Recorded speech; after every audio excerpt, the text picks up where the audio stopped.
Welcome, listeners. Imagine casting a simple fishing line into the calm waters of a tranquil river, expecting nothing more than a quiet moment or a modest catch. But what if, instead of a fish, you pulled something extraordinary from the depths, something mysterious, ancient, and otherworldly? What if that single moment unraveled a chain of events so puzzling and gripping that it would change your life forever? Stay with me as we dive into a story that begins with a quiet day by the river and ends uncovering secrets buried for centuries.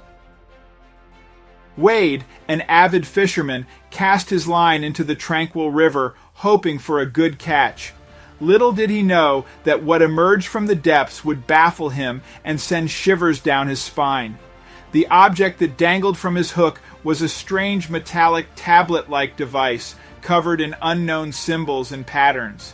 Curiosity piqued, Wade decided to seek the expertise of a local archaeologist. But when the expert set eyes on the tablet, fear etched across his face. He whispered, "This can't be real." Before we start, smash the like button and make sure to subscribe if you haven't, and hit that notification bell so that you won't miss any new stories. Wade still remembers the day like it was yesterday. He was out fishing by the river when suddenly it felt like he had caught something. He pulled and pulled on his fishing rod, thinking he made the catch of a lifetime. Slowly but surely, he began to see movement in the fishing line. His struggle had caught the attention of 3 passers-by. They stood on top of the bridge going over the river, looking at him and silently rooting for him to succeed. Not long after, the supposed fish suddenly gave way and he pulled it in with ease. It wasn't until his hook was fully out of the water that he realized he hadn't caught a fish at all. There on his fishing line hung a rectangular device covered in mud from the riverbank. He sighed. This was a bit of a disappointing catch, or so he thought. He looked to his left and saw that the 3 passers-by had moved on and were already across the bridge. Still a bit out of breath, Wade sat down in his chair, holding the muddy device in his hands. He grabbed a damp cloth from his bag and began to clean up the device. He soon recognized a touchscreen, and his excitement immediately came back. Did he just catch a real tablet? He had never seen anything like it before, and it almost looked like the symbols were in some kind of pattern. As soon as he got home, he let the tablet dry on clean towels and blow-dried the charger port. The last thing he wanted was for the tablet to create a short circuit, so he waited until he felt confident enough to plug the charger in. Now it was only a matter of waiting until the tablet turned on. While he waited, he searched the web for the meaning of the symbols. There was nothing to find online about the strange symbols, even with a reverse image search on Google, which was very strange to Wade. As he was lost in thought about the strange tablet, he suddenly saw something light up in the corner of his eye. Wade had never expected the tablet to still work after being submerged underwater for a long time, but it did. He imagined finding different apps and other regular things on it, but instead the tablet was almost empty. Without thinking much about it, Wade clicked on the folder. Immediately, a gallery of photos popped up on the screen. Wade had no idea what he was looking at, as the pictures seemed to be made in the dark. Confused, he decided to open the app. The app had no name, and the app's icon was a single black dot on a white background. The app opened, and immediately his screen filled itself with strange text. It almost seemed like the tablet was overcome with a strange virus. Knowing he would never be able to get the tablet to work on his own, he called one of his friends. His best friend Kevin worked at a tech company, so Wade figured he was his best option. He set up a meeting with him for the next day so he could show him the tablet, and hopefully he would get it to work. Kevin arrived at Wade's doorstep early in the morning. He was very curious about Wade's find and eager to get it to work.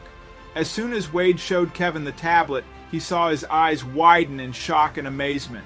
Kevin eagerly took the tablet from his friend's hands and began to inspect it thoroughly. "So, can you fix it?" Wade asked hopefully. "I'm not sure, but I will do my best," Kevin answered. "Could you get me a coffee or something?" "Oh yeah, sure," Wade said, and he quickly left the room to make his friend a coffee. "Kev, you okay in there?" he asked, but no answer. He confusedly walked back to the living room and was shocked to see it was empty and the tablet was gone. Wade's stomach turned at the thought of one of his best friends stealing from him, but it sure looked like it. Suddenly, he heard a car start in his driveway. "Kevin!" Wade yelled as he ran outside. Wade quickly jumped into his own car and raced after his friend. How could this happen, he thought, as he pressed his gas pedal all the way down. The roar of engines reverberated through the quiet street as Wade's car surged forward, desperation clawing at him. "Where are you going, Kevin?" he wondered. Navigating through narrow lanes and bustling avenues, Wade's chase led him to a grand old building. The exterior faded from years under the sun and rain. Its architectural design was intricate, a testament to the craftsmen of a bygone era. As Kevin's car disappeared into an underground parking area, Wade's confusion deepened. It was a well-known historical library in the city. What business did Kevin have there at this hour? Drawing closer, Wade noticed muted light filtering through the basement windows. He approached cautiously, finding a window that offered a clear view inside. A group of people, including Kevin, sat around a long wooden table illuminated by a single hanging lamp. From his vantage point, Wade could catch snippets of their discussion. "The letters date back decades," said one. Another pointed at a map.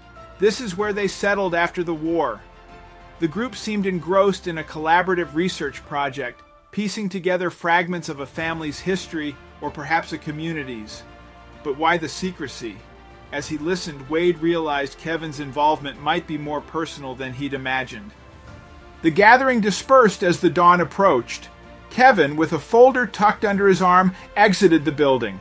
Wade stayed hidden, reflecting on the night's revelations. Instead of confronting Kevin immediately, he decided to seek answers elsewhere first. He left the vicinity of the library, ensuring his presence remained unnoticed. Wade realized that uncovering this deeper mystery would require a strategic approach, but doing this alone was risky. Especially after the earlier chase, he decided to reach out to someone trustworthy, someone with investigative expertise, but not directly connected to his or Kevin's circles. Maria was a seasoned journalist Wade had met during a conference 2 years prior. Known for her knack for digging deep into obscure subjects, she was the perfect ally. Hesitant at first, Wade picked up his phone, dialed her number, and waited. "Hello?" she answered. "Maria, it's Wade." "Wade, I need your help with something," he started, trying to sound calm. "Wade, it's been a while. What's going on?" she asked, sensing his urgency. He knew he had to explain everything, but where to start? Maria listened intently, but Wade could sense her skepticism. "So, you're telling me that Kevin is involved in some kind of secret society focused on old books?" she questioned. Wade nodded before remembering she couldn't see him. "It sounds wild, I know," he replied. "But I've seen things tonight that I can't explain. Maria, I just need someone to help me piece it all together." Wade described the gathering, the whispered conversations, and the shadowy figures that had chased him. He even sent Maria a photo of the strange tablet he'd glimpsed. Together they began analyzing the symbols on the tablet. Some were familiar, others utterly foreign, but there was a section of the tablet that stumped them both. Characters neither of them recognized, scripted in flowing, intricate patterns. Wade decided it was time to confront Kevin directly. From the moment Kevin walked in, Wade could tell he was on edge. "Kevin," Wade began, "you have to tell me what's going on. Why all the secrecy?" Kevin sighed deeply, running a hand through his hair. "Wade, I'm sorry. I never wanted to drag you into this. I was promised knowledge, power, and a chance to change the world," Kevin began, his voice wavering. "They told me about lost histories, forgotten treasures, and said I could be part of unlocking it all. But I didn't realize the cost until it was too late. The group, they demand loyalty, absolute and unyielding." Wade swallowed hard, processing Kevin's revelations. When Wade and Kevin contacted Maria, an expert in decoding ancient scripts, they didn't anticipate how quickly she'd have answers. Within hours, she was animatedly explaining her findings. "This isn't just any script," Maria began. It's a record, a personal account from someone who lived centuries ago, not for wealth, but to preserve history. Wade's heart raced. So there might be more out there? Kevin nodded slowly. And if this group I was involved with knows, they'd want to control it all. Understanding dawned upon the trio. These vaults could hold the keys to untold histories, cultures, and stories that the world had forgotten. In the wrong hands, such knowledge could be used to manipulate, control, or even erase parts of history. Wade, Kevin, and Maria knew that they couldn't take on this monumental task alone. They needed a team, individuals with unique skills to help them navigate the challenges ahead. They reached out to old friends, Lydia, a tech genius with hacking abilities, and Carter, an ex-military strategist. Lydia's fingers flew over the keyboard as she accessed building blueprints and city plans, searching for potential vault locations. These old structures, she mused, highlighting a series of underground tunnels. They connect in a pattern. Carter studied the screen, drawing possible entry and exit points. With potential sites identified, the team began their preparations. Night after night, the team embarked on their reconnaissance missions. One evening, as Wade and Lydia were mapping out a new section, they stumbled upon an unexpected find, a series of hidden cameras. Everyone held their breath, waiting for the next move, knowing that their cover might be blown. Wade and Maria made their way to the designated location. There, hidden in plain sight, was the object they had been searching for. Not the tablet, but something of equal importance, a piece of the puzzle they hadn't known was missing. Holding it up to the dim light, Wade whispered, "We've got it." Their mission, against all odds, had been a success. Back at their makeshift base, Wade gingerly placed the tablet on a table surrounded by a plethora of tech equipment. Kevin and Maria, specialists in ancient inscriptions, donned magnifying glasses. The tablet, etched with intricate designs and symbols, seemed to hum with history. Hours turned into days as the team meticulously decoded the inscriptions. Maria made the first breakthrough, recognizing patterns similar to ancient navigation charts. "These aren't just symbols," she exclaimed. "They're coordinates." The room grew electric with excitement. When Lydia overlaid the tablet's inscriptions onto a global map, it led to a remote region in the Himalayas. Equipped with the necessary gear, the team embarked on their journey to the Himalayas. Scaling treacherous mountains and navigating through dense forests, they faced challenges at every turn, but the thought of what lay ahead drove them on. After days of arduous travel, they stood before an imposing stone entrance, the gateway to the legendary vault. As the stone doors slowly creaked open, a rush of ancient air met them. The vault was a cavernous chamber filled with artifacts, scrolls, and treasures from civilizations long gone. Wade picked up a dusty tome, its pages hinting at more mysteries to uncover. The tablet was just the beginning. Kevin nodded, determined to earn back the trust he had once broken. As they delved deeper, they realized they were treading where no one had for millennia. In one chamber, they stumbled upon a grand mural that depicted a civilization's rise and fall. Maria, with her knowledge of ancient scripts, began translating the inscriptions. The story told of a great leader, a betrayal, and a hidden sanctuary. As the pieces came together, the team realized that this vault might just be a small piece of a much larger puzzle.